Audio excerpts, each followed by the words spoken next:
Hello viewers, மேசராசி நேயர்களுக்கு சிவன்மலை அருள் வாக்கானது கிடைச்சிருக்குங்க. இதன்படி இனி வரப்போகின்ற இந்த மே மாதம் முழுவதுமே மேசராசி நேயர்களுடைய வாழ்க்கையில எப்படிப்பட்ட மாற்றத்தையும் தாக்கத்தையும் ஏற்படுத்தி தரப்போகிறார்.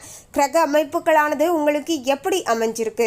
சாதகமான முறையில் இருக்க போகிறதா, இல்லை என்றால் ஏதாவது பாதகமான விளைவுகளை கொடுக்கக்கூடிய வகையில மேசராசி நேயர்களுக்கு நிலைமையானது அமைஞ்சிருக்கா அப்படிங்கிற எல்லா விஷயத்தையுமே நம்ம டீட்டெயிலா தெரிந்து கொள்ள போகிறோம். பொதுவாகவே நம்முடைய வாழ்க்கையில நாம சில பிரச்சனைகளை சந்திக்கும் போதுதான் இந்த பிரச்சனை தான் வரப்போகுது அப்படிங்கிற விஷயம் நமக்கு முன்கூட்டியே தெரிஞ்சிருந்தா நம்ம ரொம்பவே ஜாக்கிரதையாக இருந்திருக்கலாமே, இப்படிப்பட்ட பிரச்சனையும் நம்ம வராம பார்த்து இருந்திருக்கலாமே அப்படின்னு நம்ம பலருமே பார்த்தீங்கன்னா யோசிப்பது உண்டுங்க.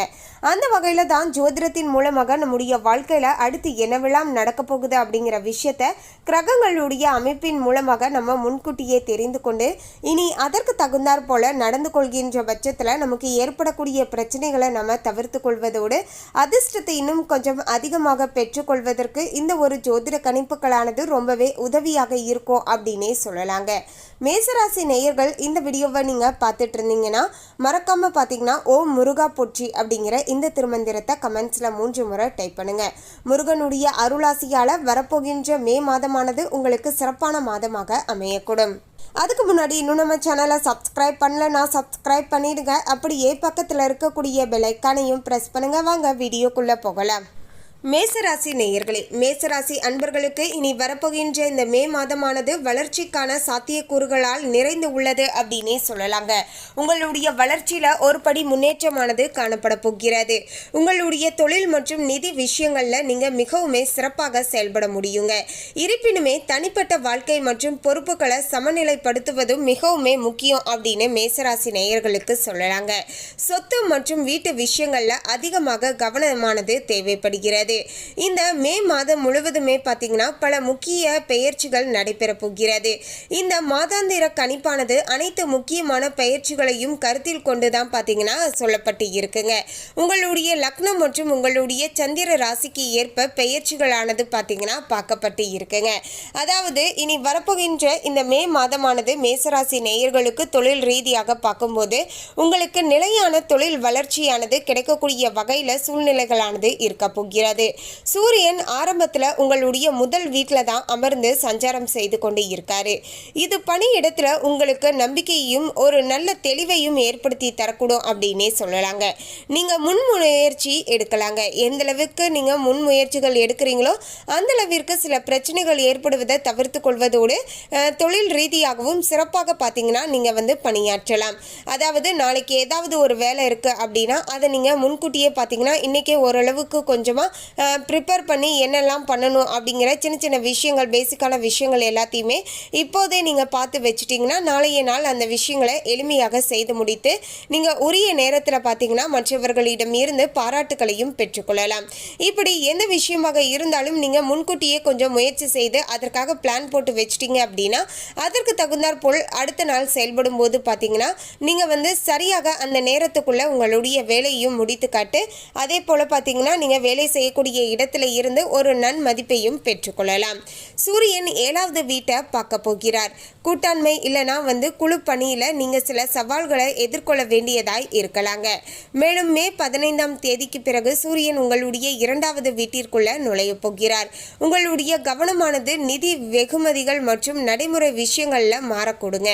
மே 7 முதல் மே 23 வரைக்கும் புதனுடைய பெயர்ச்சியுமே உங்களை மேலுமே பார்த்தீங்கன்னா தெளிவாகவும் வற்புறுத்தக்கூடியதாகவும் மாற்றக்கூடுங்க. வாடிக்கையாளர்களுடைய தொடர்பு, வேலையுடைய நேர்காணல்கள் மற்றும் தொழில்முறை திட்டங்கள் மூலமாக நீங்க நிறைய லாபத்தை பார்க்கக்கூடிய வகையிலேயும் சூழ்நிலைகளானது அமைஞ்சிருக்குங்க. குரு மே 14ஆம் தேதி முதல் 3வது வீட்டிற்குள்ள பெயர்ச்சி அடைய போகிறார். இது செல்வாக்கு மிக்கவர்களுடன் இணைவதற்கான உங்களுடைய திறனை மேம்படுத்துகிறது என்றே சொல்லலாங்க. இந்த நேர காலத்தில் சில பெரிய மனிதர்களுடைய நட்பானது கிடைக்க கொடுங்க.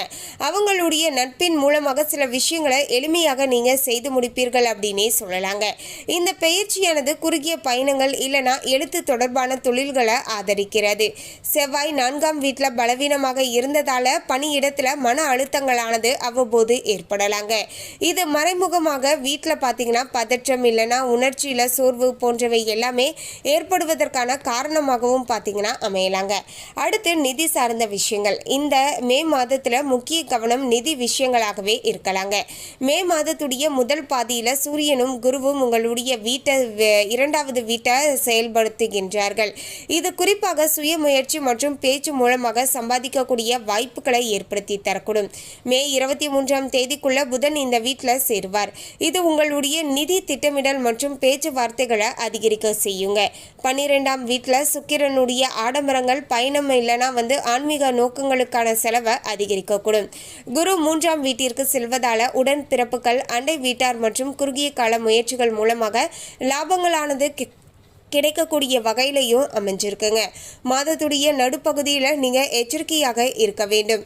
குருவின் பெயர்ச்சியானது சில தற்காலிக நிச்சயமற்ற தன்மை இல்லைனா நிதி வருமானத்தில் தாமதங்களை ஏற்படுத்தலாம். மே 18ஆம் தேதி ராகு கேதுவுடைய பெயர்ச்சியானது உங்களுடைய நீண்டகால வருமான யுத்தியை மாற்றக் கொடுங்க. இது முழு சங்கமங்கள் இல்லைனா ஊக முயற்சிகளுக்கு உங்களுடைய கவனத்தை ஈர்க்க கொடுங்க. அடுத்து உங்களுடைய உடல் ஆரோக்கியம்.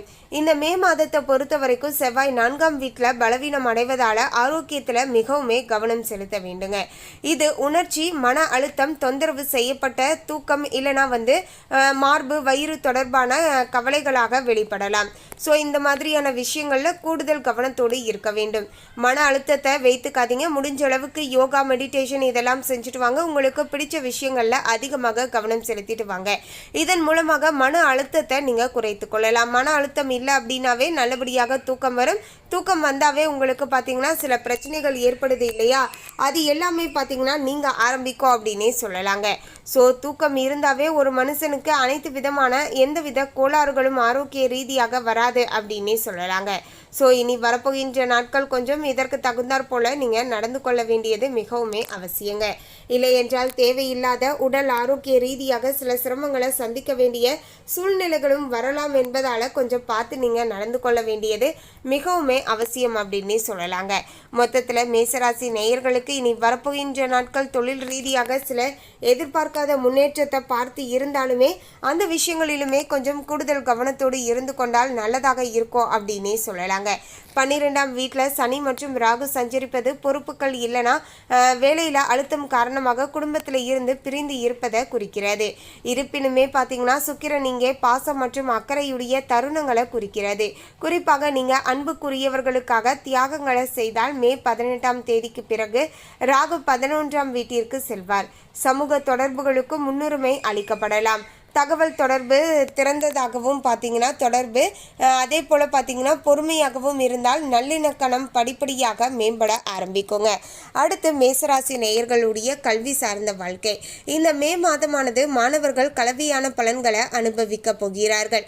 மே மாதத்தினுடைய நடுப்பகுதி வரைக்குமே 2ஆம் வீட்டில் குரு சஞ்சரிப்பது கற்றலை ஆதரிப்பார். குறிப்பாக பார்த்தீங்கன்னா நிதி, பேச்சு இல்லைனா மொழிகளில் 3ஆவது வீட்டிற்கு சென்ற பிறகு ஆர்வமானது அதிகரிக்க போகிறது மற்றும் புதிய பாடங்களை ஆராயக்கூடிய விருப்பமானது இருக்கும். இருப்பினுமே 4ஆவது வீட்டில் செவ்வாய் சஞ்சாரம் செய்வது ஒரு திசை திருப்பப்பட்ட மனதை உருவாக்க கொடுங்க.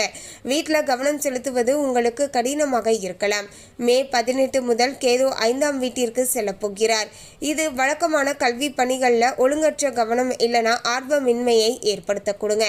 மாணவர்கள் ஒழுக்கமாக இருக்க வேண்டும் மற்றும் கவனச்சிதறல்களை தவிர்க்க வேண்டியதும் மிகவும் அவசியங்க. குழுவாக படிப்பது இல்லைனா வழிகாட்டுதல், உந்துதலை பார்த்தீங்கன்னா உங்களுக்கு பராமரிக்க உதவியாக இருக்கும் அப்படின்னே சொல்லலாம். மொத்தத்தில் இந்த மே மாதத்தில் மேசராசிக்காரர்களுக்கு மாற்றம் மற்றும் சுய பரிசோதனைக்கான மாதமாகவே அமைஞ்சிருக்குங்க. புதன் மற்றும் குருவுடைய சாதகமான சஞ்சாரங்களால் நீங்கள் ஆதரிக்கப்படுவீர்கள். மன தெளிவு காரணமாக தொழில் மற்றும் கல்வி நன்மைகள் எல்லாமே கிடைக்கக்கூடிய வகையில் சூழ்நிலைகளானது சாதகமாக அமைஞ்சிருக்கு அப்படின்னே சொல்லலாங்க. உணர்ச்சி விஷயங்கள் மற்றும் குடும்ப வாழ்க்கை வாழ்க்கையில் கவனமாக இருக்கணும். உங்களுடைய லட்சியத்தை உணர்ச்சி வசப்பட்டு பார்த்தீங்கன்னா சில இடங்களில் இழந்து விடக்கூடாது. உங்களுடைய லட்சியம் எதுவோ அதற்காக நீங்கள் பயணம் செஞ்சீங்கன்னா நிச்சயமாக அதில் முன்னேற்றத்தையும் வெற்றியையும் பார்ப்பீர்கள். வரவிருக்கக்கூடிய வாய்ப்புகளையும் தயாராக இந்த நேரத்தை பயன்படுத்தி கொள்ள வேண்டியது மிகவுமே அவசியம். அப்படி செய்கின்ற பட்சத்தில் நீங்கள் நினைச்சது எதுவாக இருந்தாலும் அது உங்களுக்கு கைக்கூடி வரக்கூடும். எது செய்வதாக இருந்தாலும் 1க்கு 2 முறை யோசித்து நிதானமாக செயல்படுத்தினீங்கன்னா அந்த விஷயங்களில் நிச்சயமாக உங்களுக்கு காரிய வெற்றியானது உண்டாகும் அப்படிங்கிறதுல மேசராசி நேயர்களுக்கு சந்தேகமே வேண்டாம். மேலும் இந்த தகவலை பற்றிய உங்களுடைய கருத்தை கமெண்ட்ல பதிவு பண்ணுங்க. இந்த தகவல் உங்களுக்கு பிடிச்சிருந்தா லைக் பண்ணுங்க, ஷேர் பண்ணுங்க. இது போன்ற சுவாரஸ்யமான தகவலை தெரிந்து கொள்ள சேனலை சப்ஸ்கிரைப் பண்ணுங்க. தேங்க்யூ.